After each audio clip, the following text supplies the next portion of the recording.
Lalu apa saja bahayanya pembobolan data pribadi dan bagaimana mencegahnya? Kita tanyakan langsung kepada pakar keamanan siber, Pak Pratama Persada. Selamat sore, Pak Pratama. Selamat sore, Mas Fandi. Pak Pratama, ini sebenarnya apa saja bahayanya ketika data pribadi kita dibobol? Jadi begini, memang kalau kita lihat belakangan ini banyak sekali data-data yang bocor dan itu memang diperjualbelikan. Bahkan beberapa bisa kita download secara gratis gitu. Contohnya misalkan data dari Tokopedia, data dari Bukalapak dan lain-lain begitu. Nah, data-data ini isinya adalah data pribadi dari para pelanggannya. Ada nomor telepon, kemudian nomor handphone, kemudian alamat email, nama lengkap, tanggal lahir, begitu. Yang sebenarnya kalau misalkan data ini dipegang oleh orang yang memang punya otak agak kriminal sedikit, gitu bisa digunakan untuk melakukan kejahatan gitu, misalkan untuk melakukan scamming atau melakukan penipuan gitu, atau untuk melakukan ancaman dan lain-lain. Kenapa? Karena lebih mudah kita ketika melakukan kejahatan itu menggunakan data dari target kita daripada kita tidak memiliki data apa-apa begitu.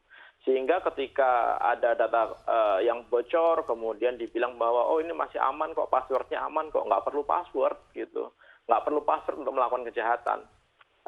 Nama, nomor telepon, kemudian nomor handphone, tanggal lahir, alamat email, dan lain itu sudah cukup. Itu nanti data bisa disilangkan misalkan dengan media sosial begitu, atau dengan sumber-sumber yang lainnya, sehingga bisa digunakan untuk sumber data yang lebih lengkap untuk melakukan kejahatan. Nah, ini yang menurut saya perlu kita perbaiki. Kenapa? Karena sampai saat ini yang disalahkan itu adalah selalu si hackers, hanya si hackers, dan yang dirugikan adalah masyarakat. Dalam hal ini masyarakat juga tidak bisa komplain, tidak bisa berbuat apa-apa. Karena apa? Karena sudah menyerahkan datanya kepada si penyelenggara sistem elektronik ini, si pemilik layanan ini begitu. Sehingga kita membuat password yang kuat pun, kita berusaha melakukan aktivitas-aktivitas pengamanan pun juga percuma karena si pemilik layanan itu tidak mengamankan sistemnya dengan baik. Nah, ini yang menurut saya di Indonesia ini agak lucu gitu. Kalau di luar negeri, contohnya di Eropa gitu, suatu pemilik layanan jika mereka tidak mengamankan sistemnya dengan baik sehingga bisa mengakibatkan kebocoran data dan informasi, yang pertama kali diusut adalah si pemilik sistem tersebut gitu. Bagaimana sistem keamanan Anda, bagaimana sistem jaringan Anda begitu, sehingga kok bisa dihack sama orang begitu. Mereka yang harus disalahkan. Kalau di sini kan tidak. Di sini dianggapnya bahwa mereka ini adalah korban begitu. Sehingga ketika akan disalahkan ya nggak bisa gitu, karena mereka juga korban. Padahal kan ini harus dibalik. Kalau mereka melakukan pengamanan yang maksimal, mereka melakukan investasi terhadap infrastruktur security yang bagus, tentu saja mereka akan bisa melindungi data ini dengan sangat baik sekali begitu. Contohnya misalkan ada salah satu e-commerce, kemudian datanya bocor, dia bilang bahwa yang sudah diamankan, tapi yang diamankan hanya passwordnya saja. Berarti yang dia anggap harus diamankan hanya password, sedangkan nomor telepon kita nggak perlu diamankan, nama kita nggak perlu diamankan begitu. Nah, ini kan harusnya nggak benar. Kalau misalkan pikiran mereka memang serius untuk mengamankan data-data pribadi dari customer-nya gitu, atau nasabahnya, kalau kita berbicara masalah bank, ya harus diamankan seluruhnya begitu. Nah, ini Mas Denny, ini lumayan bagus ini jadi trigger bahwa ternyata kita ini memang sudah butuh suatu aturan atau undang-undang yang bisa menjamin data masyarakat ini bisa aman begitu dan terlindungi. Sehingga apa? Sehingga masyarakat juga nyaman, mereka menyimpan datanya nyaman, mereka memberikan datanya nyaman begitu. Kalau sekarang kan tidak. Banyak perusahaan-perusahaan bahkan instansi pemerintah ketika mereka mengumpulkan data-data masyarakat, mereka hanya melakukan pengamanan yang seadanya saja begitu. Sehingga ketika ada hackers yang punya kemampuan lebih, mereka bisa masuk ke dalam sistem itu dan mengambil data-data yang ada di dalamnya. Itu tidak cuma perusahaan-perusahaan besar, perusahaan-perusahaan kecil pun juga sekarang juga sudah mulai mengumpulkan Baik. data, misalkan fintech-fintech, dan akhirnya data kita ini jadi kemana-mana gitu. Baik, Mas Pak Fandi, Pratama, Mas kalau Stephanie. tadi Ya. Anda sebutkan misalnya ada beberapa marketplace yang kemudian memperjualbelikan data pribadi customer-nya. Kalau kemudian misalnya kita menemukan data kita termasuk yang diperjualbelikan, apa sih sebenarnya yang bisa kita lakukan? Apakah bisa menuntut ganti rugi di samping juga menempuh jalur hukum? Kalau menurut saya sampai saat ini kita masih belum punya aturan atau undang-undang yang bisa digunakan untuk menuntut si pemilik layanan itu bahwa mereka ini juga termasuk melakukan kejahatan, begitu.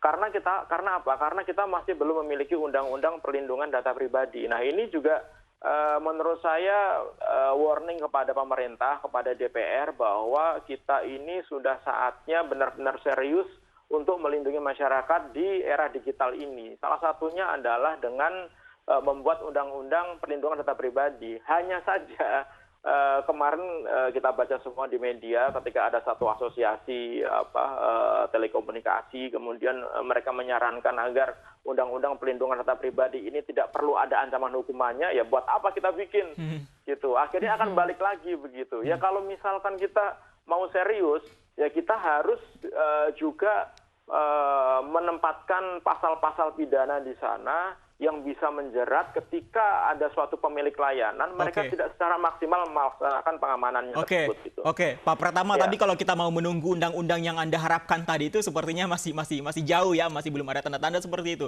Ada tidak tips sederhana yang bisa dilakukan oleh konsumen atau pemilik data? Mungkin hal simpel yang bisa dilakukan selain tadi Anda katakan harus berserah diri ketika kita menyerahkan semua data kita. Apa yang bisa dilakukan?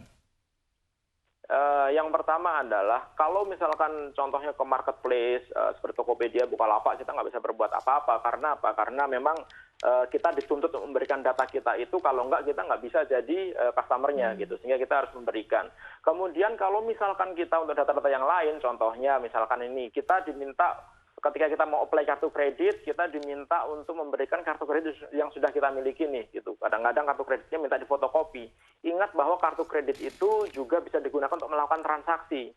Kita harus aware bahwa nomornya itu perlu kita tutupi sebagian. Kemudian tanggal expirednya bisa ketutupin sebagian. Kemudian 3 angka di bank kartu kredit itu perlu kita tutupin juga, gitu. Itu kalau misalkan kartu kredit. Kemudian kalau misalkan juga kadang-kadang kita ini di komplek-komplek juga nggak sadar ini Mas Fandi begitu. Kadang-kadang oleh Ibu PKK kita diminta karena ini ada survei, tolong kumpulkan KTP sama kartu keluarga begitu. Nah kalau kita nggak sadar, kadang-kadang kita ya sudah kita kumpulkan saja. Padahal KTP sama kartu keluarga itu bisa digunakan juga untuk melakukan registrasi SIM card gitu. Nah kita tidak tahu apakah ibu-ibu PKK itu menerapkan pengamanan yang maksimal.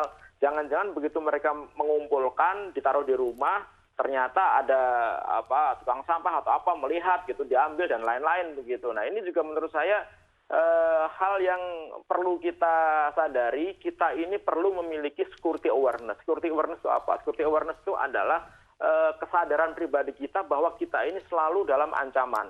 Nah, kalau kita merasa bahwa kita ini dalam ancaman, kita akan berusaha untuk mengamankan data kita masing-masing. Contohnya misalkan WhatsApp, kita semuanya hampir menggunakan WhatsApp. Di WhatsApp itu sangat mudah sekali di take over, gitu. Hanya kita tahu nomor teleponnya, kemudian kita tahu kode OTP-nya. Kode OTP kadang-kadang bisa menggunakan social engineering. Nah, ada satu feature di sana misalkan two-factor authentication atau two-factor verification lah namanya, macam-macam gitu.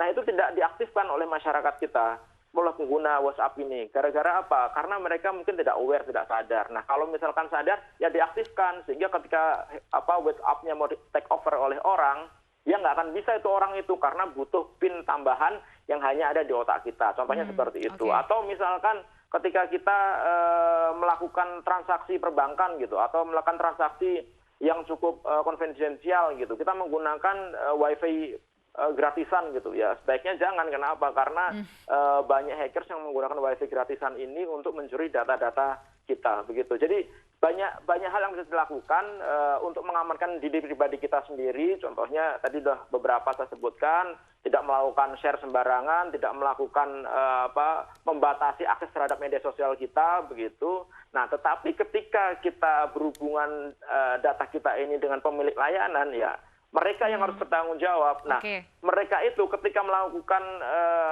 kelalaian sehingga mengajukan data yang bocor itu belum ada hukumannya, Mbak Stefani dan Mas Fandi gitu. Nah, ini menurut saya perlu dicari lah ahli-ahli hukum. Saya pikir banyaklah bagaimana bisa menjerat mereka sehingga hal-hal seperti ini tidak selalu terjadi. Nah, begitu. Seharusnya sanksi seperti apa sih Pak yang diberikan kepada perusahaan yang lalai kemudian menjaga atau bertanggung jawab terhadap data customer-nya? Karena selama ini kan kasus-kasus yang terjadi pidana atau hukuman hanya diberikan kepada pelaku pembobolan saja ya, bukan kepada perusahaannya. Betul.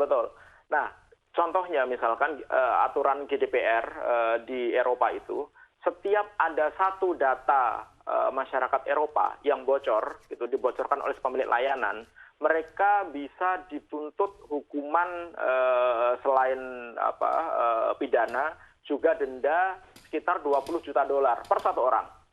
Oke, jadi untuk sanksi Sehingga denda mereka, ya, untuk memberikan efek jerah gitu. juga.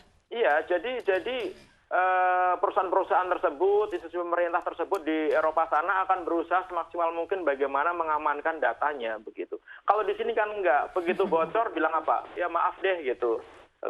Bahkan ada beberapa yang bilang bahwa sebenarnya nggak bocor, hanya ada upaya peretasan. Oh jelas-jelas bocor kok, gimana nggak bocor gitu. Baik. Nah ini kadang-kadang tidak disadari gitu bahwa sebenarnya si pemilik layanan itu juga merupakan pilar juga yang menyebabkan kelalaian dan membuat data ini menjadi bocor. Terima kasih banyak Pak Pratama Persada, pakar keamanan siber sudah berbincang bersama kami di Ini Sore.